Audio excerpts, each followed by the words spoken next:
I'm such a big fan. So luckily, that's how we're here today. And now we're just going to play a little video for you, just a little introduction from Peter Jackson and Russell the Boss Hobbit.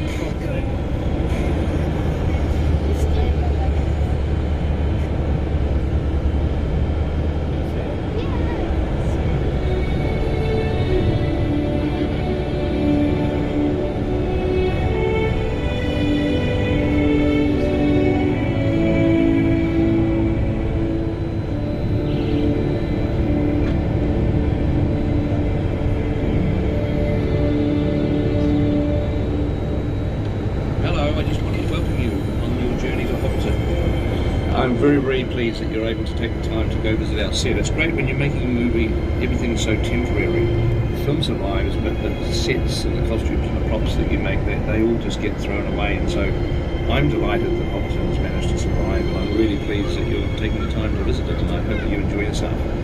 It's been years ago that we were flying around in a helicopter and found the Alexander Farm from the air, and it, for some reason from the air it looked right, and when we landed it was absolutely perfect, as I'm sure you'll see for yourselves. So thank you very much to the Alexander family for their immense support over the years, and especially to Russell, who has been the greatest business partner to have, and as you'll see yourself, doing a fantastic job, making you very welcome. So thank you and enjoy yourselves. From the entire Alexander family and everyone here on set, we're thrilled to have you. Your tour starts with a journey through our 1,250-acre sheep and beef farm. It's these rolling green hills that attracted the location scouts way back in 1998. After the completion of filming The Lord of the Rings in 2000, the set was torn down and Hobbiton was left as little more than a sheep pen. So when Peter and his team returned for The Hobbit, seized the opportunity to partner up and rebuild the set permanently, and it's been growing ever since.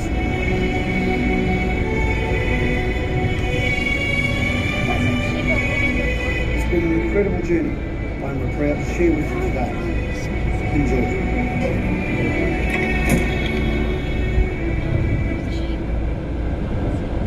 Yeah, we got some sheep on the road. They do like to cause a bit of traffic issues, but usually they do move out of the way, so that's all good. So just as we're coming up over this hill, just do look out to your right-hand side. You'll get a quick glimpse of the mill, as well as the double-arched bridge and the Green Dragon.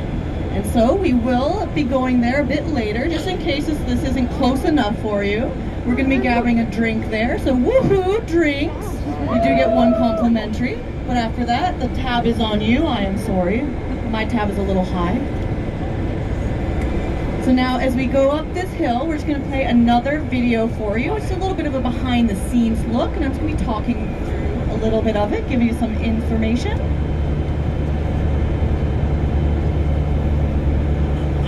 So on the left-hand side here, we have the neighbor's fence line.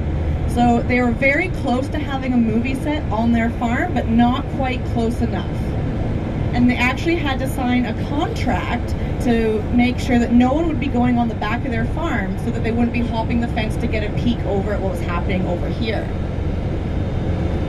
And on the left-hand side, or sorry, the right-hand side here, we have what used to be the technical car park. Now we call it Dusty Haven, and this is where the gardeners and the technical team is based out of. And it used to be called, or it is called Dusty Haven now, because this road actually used to be gravel. So with all the trucks coming in, they actually got really dusty around here. But luckily now it's paved, so it's not so bad. And this little stretch of land between the road and the fence is called Animal Kingdom. This is where they housed all the animals that they used on set to make it nice and lively and farm feeling. So here we had a wide range, everything from Clydesdales to pigs, especially Leroy the pig. You might recognize him from the film. He should be up there. And we also had sheep. But unfortunately, even though we have around 13,000 sheep after lambing on this farm, none of them were in the movie because they are the wrong breed.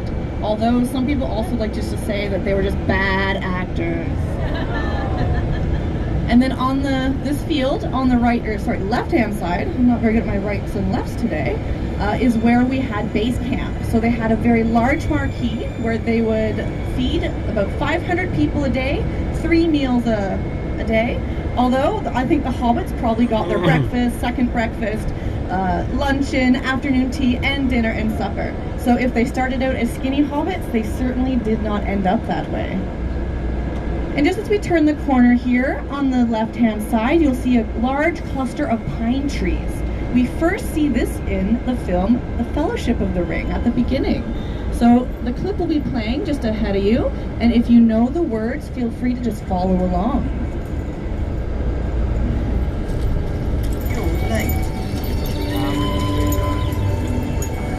A wizard is never late, Frodo Baggins. Nor is he early. He arrives precisely when he means to.